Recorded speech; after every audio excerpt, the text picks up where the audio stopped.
Hello and welcome back to another episode of 33 Conversations.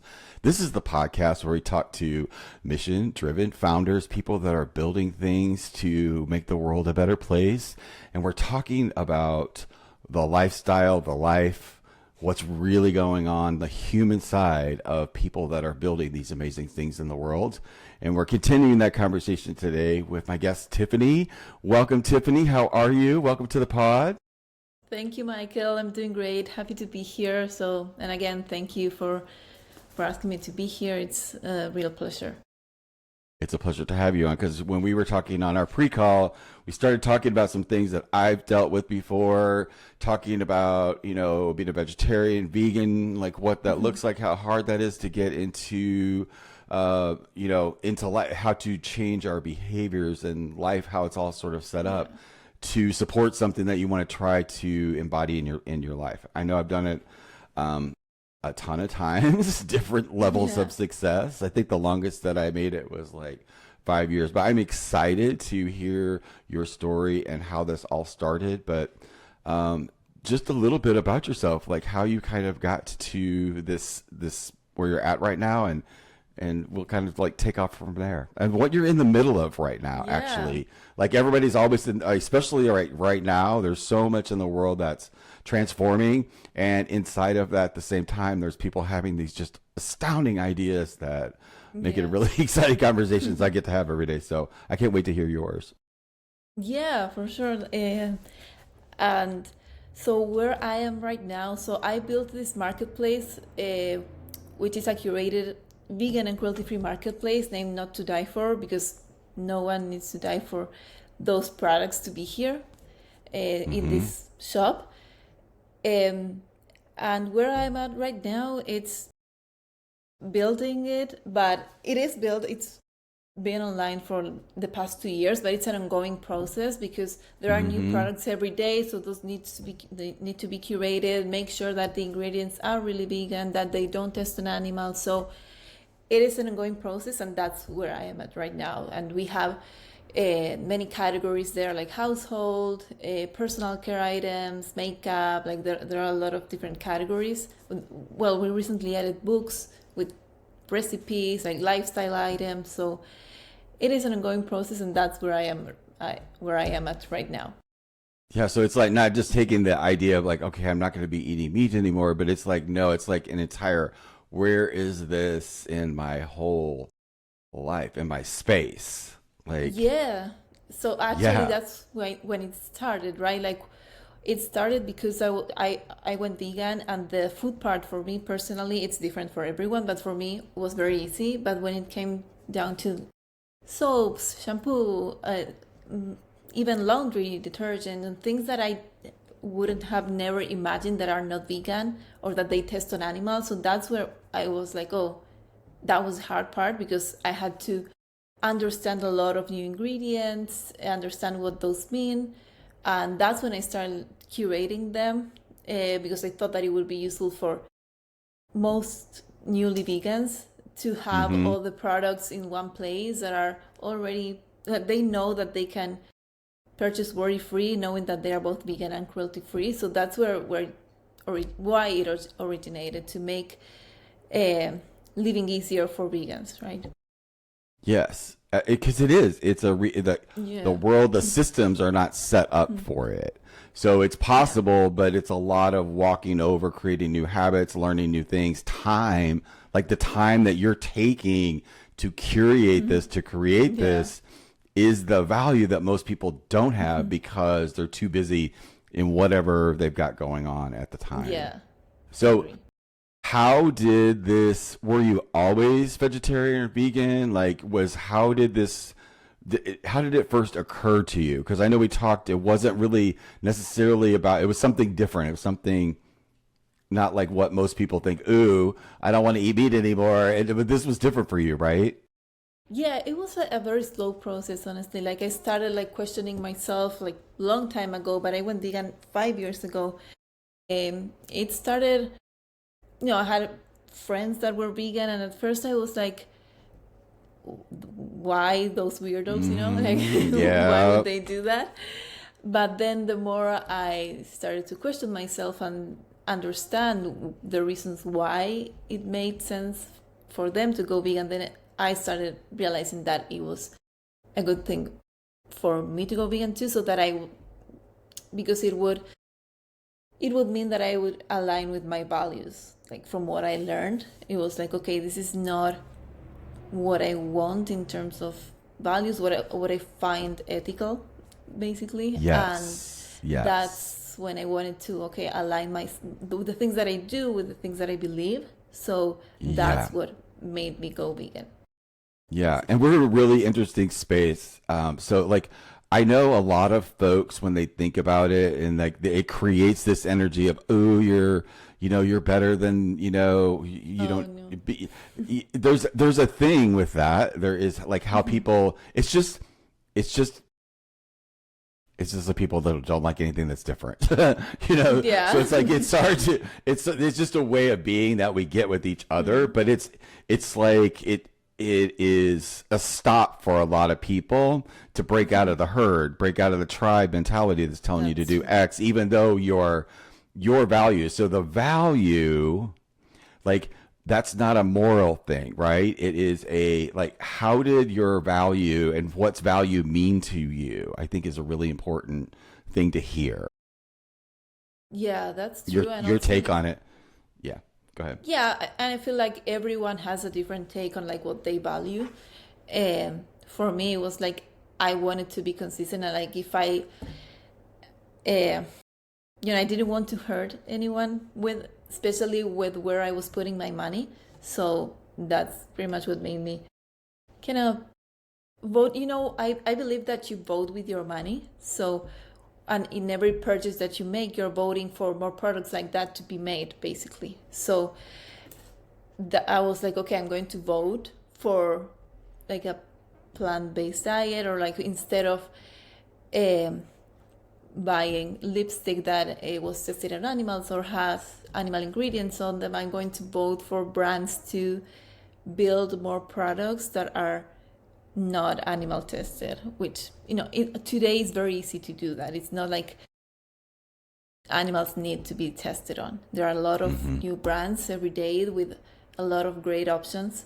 So you always wonder about the labels. Like everything has cruelty-free on it right now, but does that really mean anything? Is there a standard for? Yeah, that's what see, right? Like, how are we supposed to know? Well, like, how that's another thing that I curate. Like whenever I analyze a product, it's not only, it has the cruelty-free label. That doesn't really mean a lot, because maybe they can legally say that, but at the same time, they can test on animals on China or somewhere else, and they are animal tested. So there are a lot of legal loopholes that make brands be able to say they are vegan, they are cruelty-free. Not vegan. Vegan is harder for them to do that without, being punished. But the cruelty-free statement, everyone can do that statement. So it's worth analyzing not only the ingredients, but also to track down the brand, what they do when they make the product. How do you even find that stuff out? Is it just public information?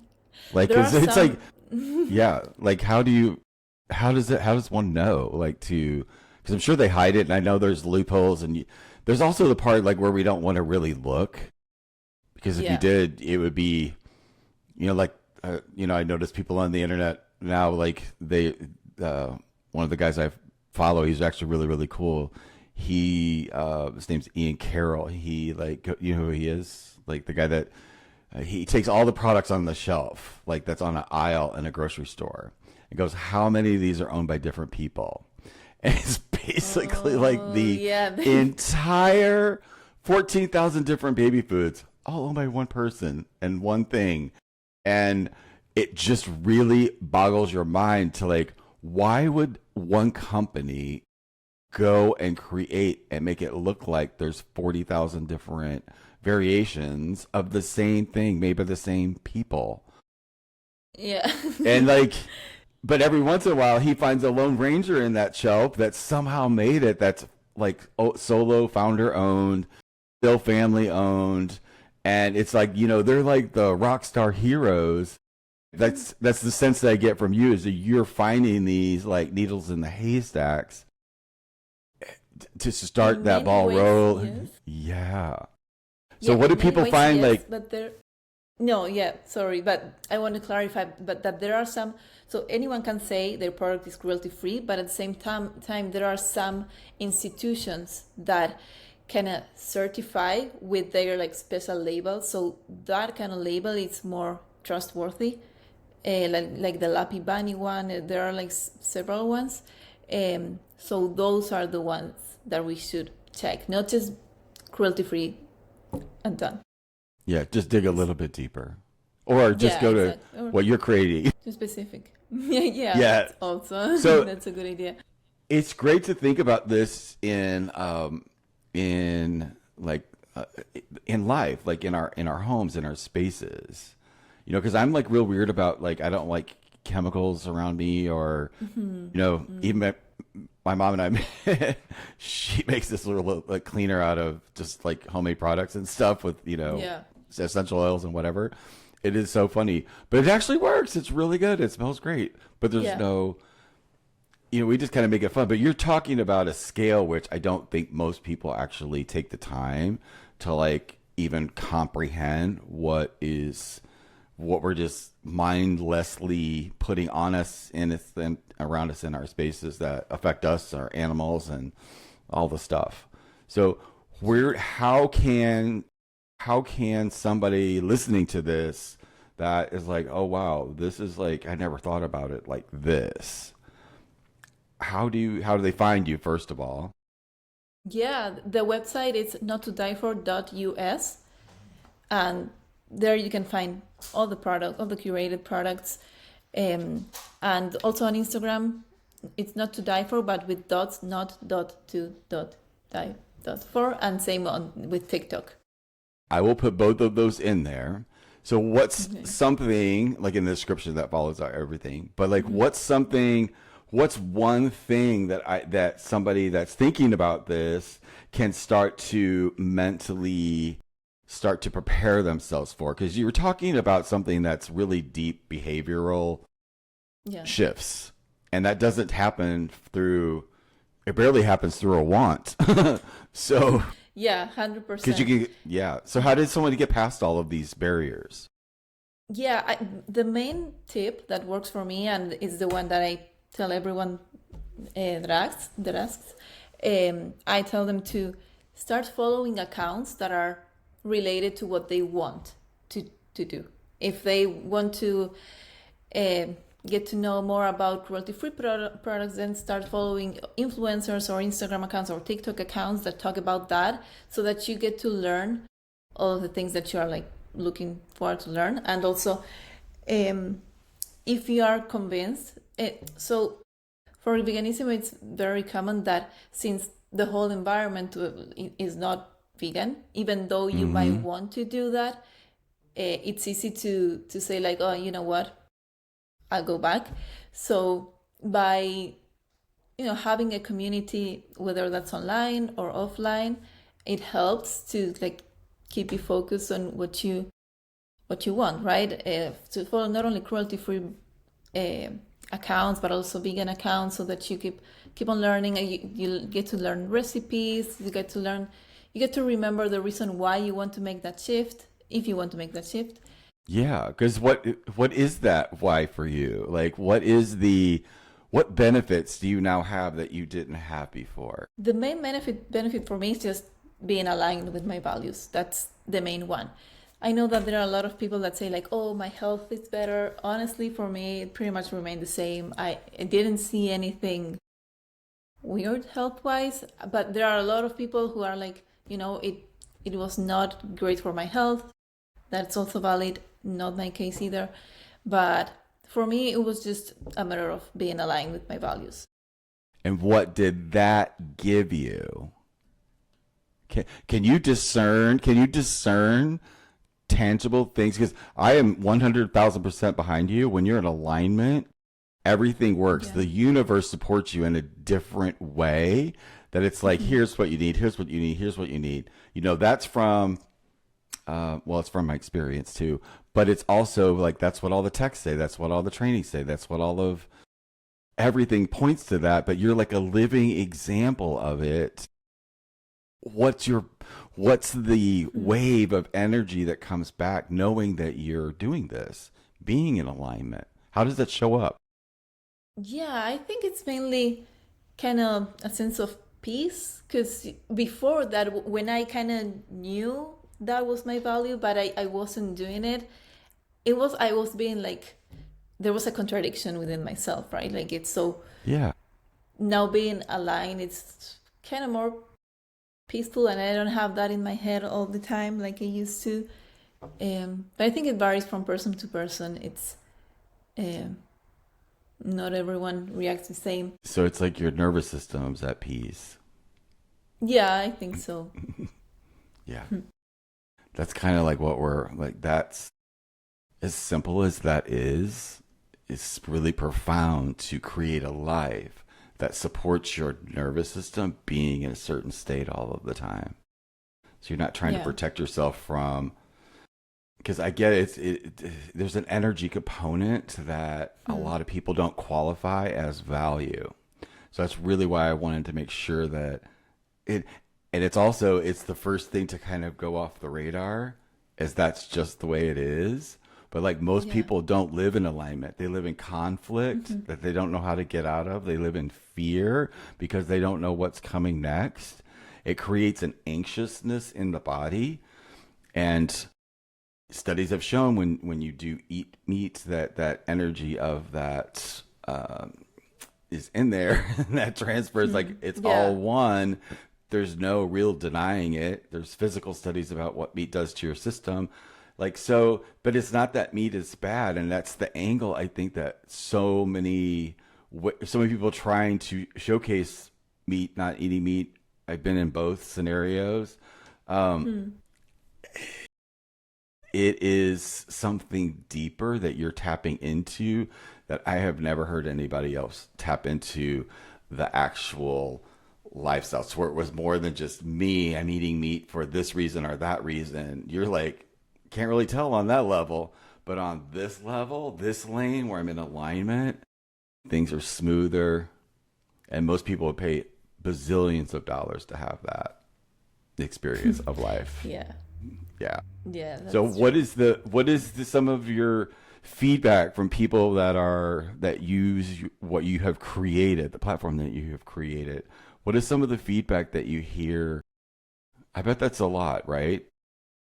Yeah, It's a relief for honestly, them. most of them are like very good comments. The brand went viral a few times on TikTok, so uh, during those moments, a lot of people commented, and they were all very nice comments. There are also like the haters, but it's okay. Yeah.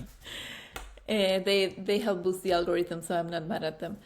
But no, usually people are happy, like, oh, this is super helpful, or yeah, like happy, like even non-vegans are like, oh, this is great because I'd like to kind of decrease my animal consumption. So honestly, it's been nice in terms of like the feedback from the people.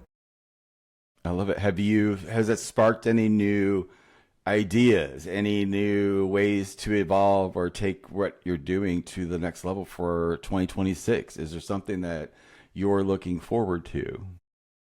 I'm looking forward to adding more products and adding more categories. For the moment, we have 5 categories, but the idea is to add more with more products, more variety, and the more brands out there that create vegan and cruelty-free products, the more products we'll be able to add. So that's a goal, right? To make like a mini vegan and cruelty-free Amazon. That would be the main goal. Oh, would you say cruelty-free Amazon? Yeah, that would be nice. Yeah, like we'll stop tearing down the Amazon and have a cruelty-free one. Yeah, at the same time. Yeah, exactly. That would be nice. Yes, because yes, because that's tearing that down for Clear land for meat. Yeah, for cattle. Yeah, yeah, yeah, yeah. Yeah. Yeah.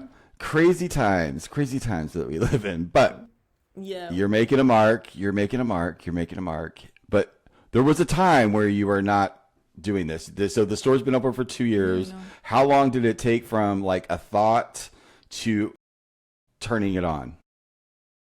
How long of time did that take? Let's see.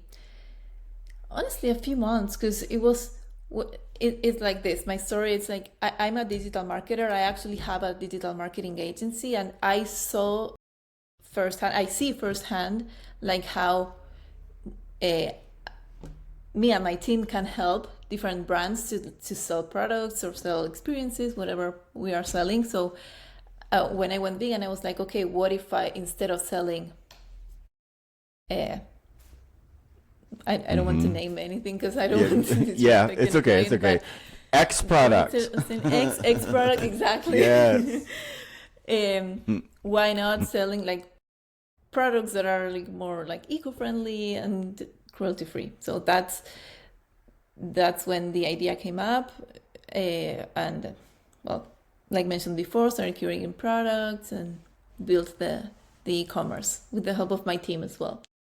So you just like one thing led right to the next step because you already had that eye and you could see what was happening. Okay.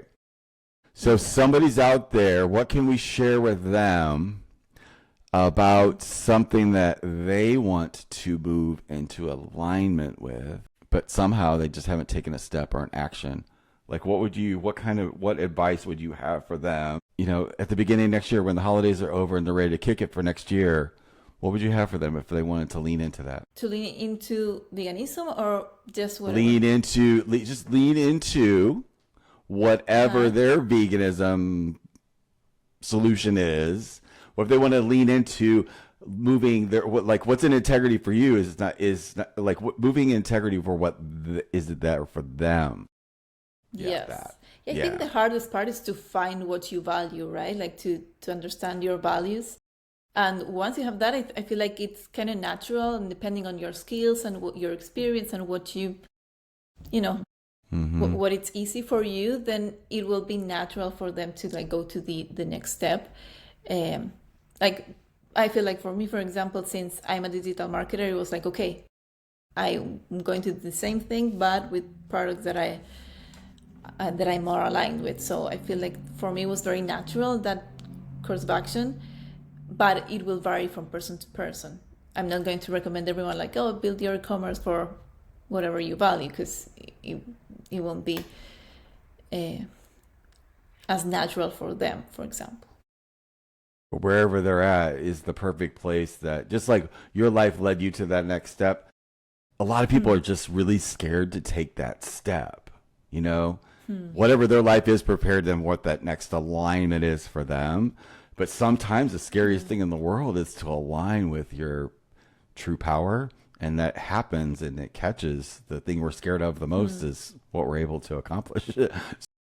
Yeah. Because we wouldn't use our stories anymore. Yeah. Go ahead. Yeah, that's true. No, I think that something important is that you don't need to like throw your old life away or something like that. Yeah, you can start little by little, because I feel like many have like this fear, because it's like, oh, I have to resign or my current job, or I have to move, I have to do this and that. Like you can start baby steps. You don't need to like go from 0 to 100. Yeah, it's true. That's absolutely true. Baby steps. And now over the next couple of weeks, maybe somebody will take some baby steps. Maybe. Although your episode won't come out to the beginning of next year, so they will have it to inspire them in 2026. That's great. But I appreciate your energy and sharing your journey with us. Not from a noble standpoint, but I mean, it really takes courage just to be in alignment with your values and know what they are. And a lot of people are like, how do I even find a value? Well, it's this stuff that you love. And if you don't know what you love, look around in your life. Look around. Yeah, you look around in your life and find out the things that you don't like.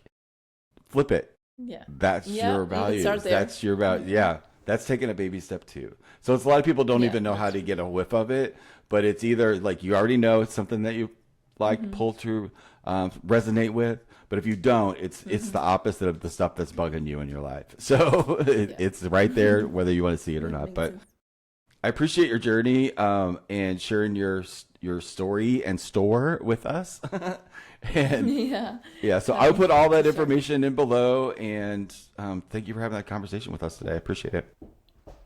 Thank you, Michael. It's been a pleasure. You're so welcome. Again for having me. Thank you for being here. Everybody have a great conversations with somebody that you love in your life about what you value. Talk about it.